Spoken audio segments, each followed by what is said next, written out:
In physics, the electric dipole moment is a measure of the separation of positive and negative electrical charges in a system of electric charges. That is, a measure of the charge system's overall polarity. The SI units are Coulomb-meter. The electric field strength of the dipole is proportional to the magnitude of dipole moment. Elementary definition. In the simple case of 2-point charges, one with charge plus q and the other one with charge minus q, the electric dipole moment P is, where d is the displacement vector pointing from the negative charge to the positive charge. Thus, the electric dipole moment vector P points from the negative charge to the positive charge. An idealization of this two-charge system is the electrical point dipole consisting of two charges only infinitesimally separated, but with a finite p. Torque. An object with an electric dipole moment is subject to a torque tau when placed in an external electric field. The torque tends to align the dipole with the field. A dipole aligned parallel to an electric field has lower potential energy than a dipole making some angle with it. For a spatially uniform electric field E, the torque is given by, where P is the dipole moment, and the symbol times refers to the vector cross product. The field vector and the dipole vector define a plane, and the torque is directed normal to that plane with the direction given by the right-hand rule. A dipole placed parallel or anti-parallel to the direction in which a non-uniform electric field is increasing will not experience a torque, only a force in the direction of its dipole moment. It can be shown that this force will always be parallel to the dipole moment regardless of parallel or anti-parallel orientation of the dipole. Expression. More generally, for a continuous distribution of charge confined to a volume 5, the corresponding expression for the dipole moment is, where R locates the point of observation and D3R0 denotes an elementary volume in V. For an array of point charges, the charge density becomes a sum of Dirac delta functions, where each ρ is a vector from some reference point to the charge chi. Substitution into the above integration formula provides.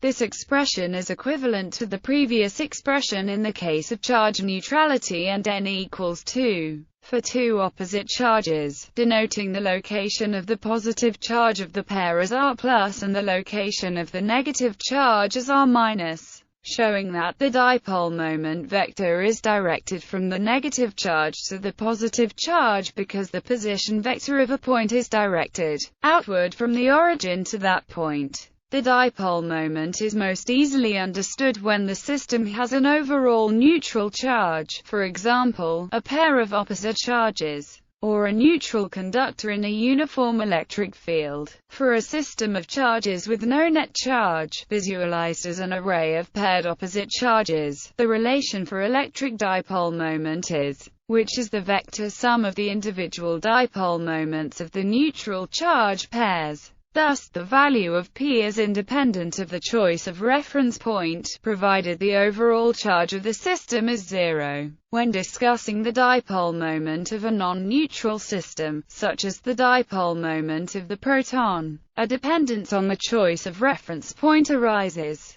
In such cases it is conventional to choose the reference point to be the center of mass of the system, not some arbitrary origin. For a charged molecule, the center of charge should be the reference point instead of the center of mass. For neutral systems, the reference point is not important. The dipole moment is an intrinsic property of the system. Potential and field of an electric dipole. An ideal dipole consists of two opposite charges with infinitesimal separation. The potential and field of such an ideal dipole are found next as a limiting case of an example of two opposite charges at non-zero separation. Two closely spaced opposite charges have a potential of the form, with charge separation, d, defined as the position relative to their center of mass, r, and the unit vector in the direction of r are given by Taylor expansion in d. R allows this potential to be expressed as a series,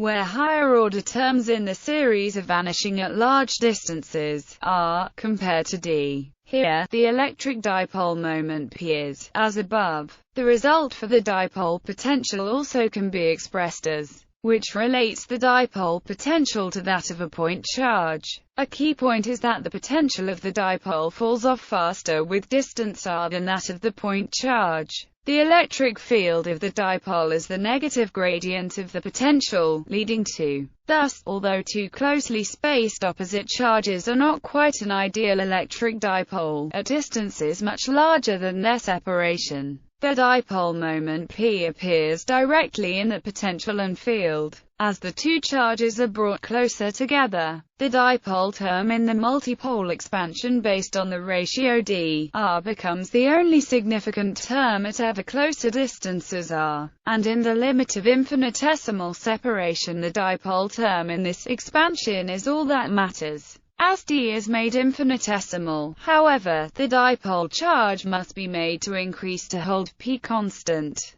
This limiting process results in a point dipole, dipole moment density and polarization density. The dipole moment of an array of charges determines the degree of polarity of the array. But for a neutral array it is simply a vector property of the array with no information about the array's absolute location. The dipole moment density of the array P contains both the location of the array and its dipole moment. When it comes time to calculate the electric field in some region containing the array, Maxwell's equations are solved, and the information about the charge array is contained in the polarization density P of Maxwell's equations. Depending upon how fine-grained an assessment of the electric field is required, more or less information about the charge array will have to be expressed by P. As explained below, sometimes it is sufficiently accurate to take P equals P. Sometimes a more detailed description is needed and sometimes even more elaborate versions of P are necessary.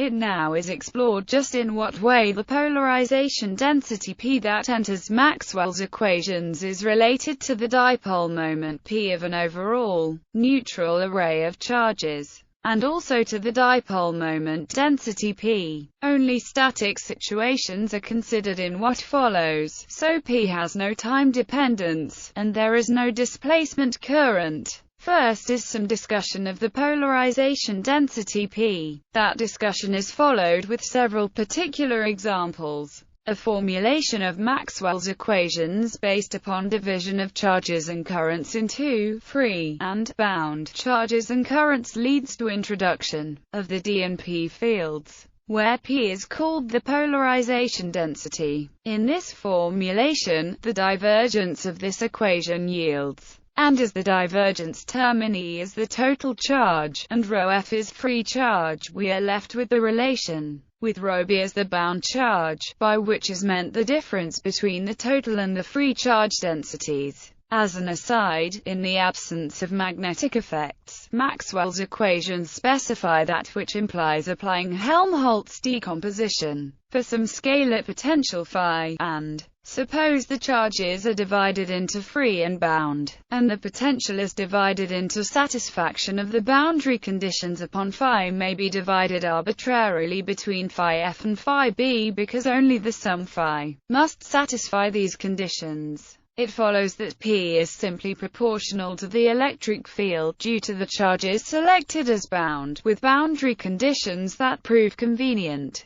In particular, when no free charge is present, one possible choice is P equals epsilon 0 E. Next is discussed how several different dipole moment descriptions of a medium relate to the polarization entering Maxwell's equations. Medium with charge in dipole densities is described next. A model for polarization moment density P results in a polarization restricted to the same model. For a smoothly varying dipole moment distribution P, the corresponding bound charge density is simply as we will establish shortly via integration by parts. However, if P exhibits an abrupt step in dipole moment at a boundary between two regions, P results in a surface charge component of bound charge. This surface charge can be treated through a surface integral, or by using discontinuity conditions at the boundary, as illustrated in the various examples below. As a first example relating dipole moment to polarization, consider a medium made up of a continuous charge density ρ and a continuous dipole moment distribution P. The potential at a position R is, where ρ is the unpaired charge density, and P is the dipole moment density. Using an identity, the polarization integral can be transformed. The first term can be transformed to an integral over the surface bounding the volume of integration, and contributes a surface charge density, discussed later. Putting this result back into the potential, and ignoring the surface charge for now, where the volume integration extends only up to the bounding surface, and does not include this surface, the potential is determined by the total charge, which the above shows consists of, showing that, in short, the dipole moment density P plays the role of the polarization density P for this medium. Notice, P has a non-zero divergence equal to the bound charge density. It may be noted that this approach can be extended to include all the multipoles, dipole, quadrupole, etc. Using the relation, the polarization density is found to be, where the added terms are meant to indicate contributions from higher multipoles. Evidently, inclusion of higher multipoles signifies that the polarization density P no longer is determined by a dipole moment density P alone. For example, in considering scattering from a charge array, different multipoles scatter an electromagnetic wave differently and independently, requiring a representation of the charges that goes beyond the dipole approximation. Surface charge above discussion was deferred for the first term in the expression for the potential due to the dipoles. Integrating the divergence results in a surface charge. The figure at the right provides an intuitive idea of why a surface charge arises. The figure shows a uniform array of identical dipoles between two surfaces.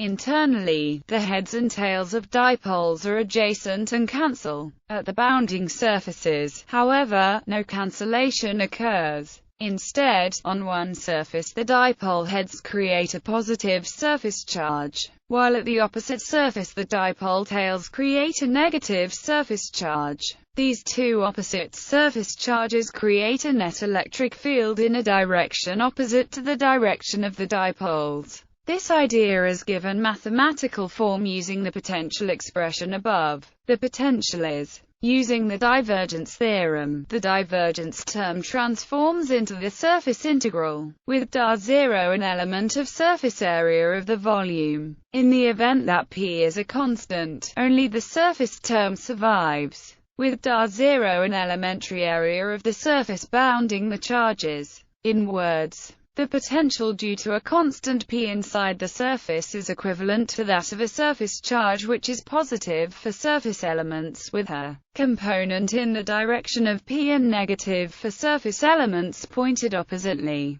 If the bounding surface is a sphere, and the point of observation is at the center of this sphere, the integration over the surface of the sphere is zero. The positive and negative surface charge contributions to the potential cancel. If the point of observation is off-center, however, a net potential can result because the positive and negative charges are at different distances from the point of observation. The field due to the surface charge is, which, at the center of a spherical bounding surface is not zero but is instead. If we suppose the polarization of the dipoles was induced by an external field, the polarization field opposes the applied field and sometimes is called a depolarization field. In the case when the polarization is outside a spherical cavity, the field in the cavity due to the surrounding dipoles is in the same direction as the polarization. In particular, if the electric susceptibility is introduced through the approximation, where E, in this case and in the following, represent the external field which induces the polarization, Then, whenever chi is used to model a step discontinuity at the boundary between two regions, the step produces a surface charge layer. For example, integrating along a normal to the bounding surface from a point just interior to one surface to another point just exterior, where and omega n indicate the area and volume of an elementary region straddling the boundary between the regions, and a unit normal to the surface.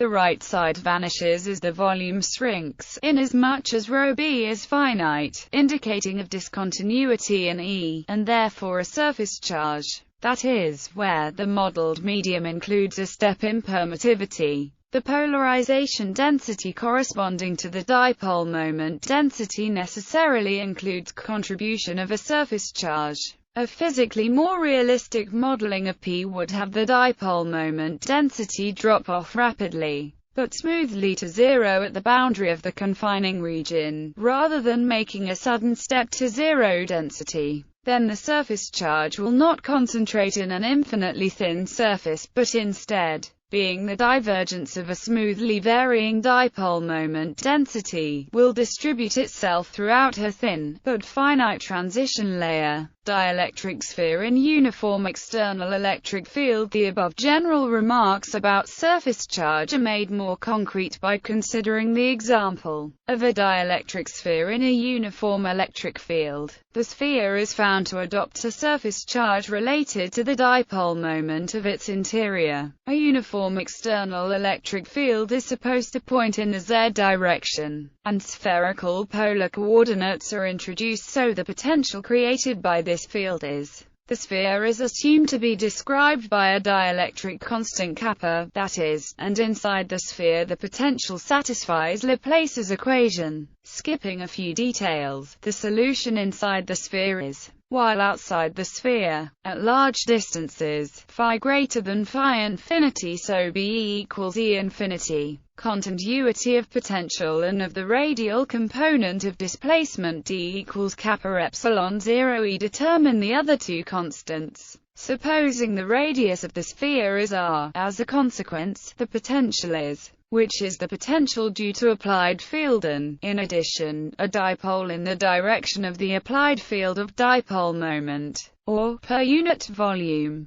The factor is called the clauseless Maserati factor and shows that the induced polarization flips sign if kappa less than 1. Of course, this cannot happen in this example, but in an example with two different dielectrics, kappa is replaced by the ratio of the inner to outer region dielectric constants, which can be greater or smaller than 1. The potential inside the sphere is, leading to the field inside the sphere, showing the depolarizing effect of the dipole. Notice that the field inside the sphere is uniform and parallel to the applied field. The dipole moment is uniform throughout the interior of the sphere. The surface charge density on the sphere is the difference between the radial field components. This linear dielectric example shows that the dielectric constant treatment is equivalent to the uniform dipole moment model and leads to zero charge everywhere except for the surface charge at the boundary of the sphere. General media. If observation is confined to regions sufficiently remote from a system of charges, a multipole expansion of the exact polarization density can be made.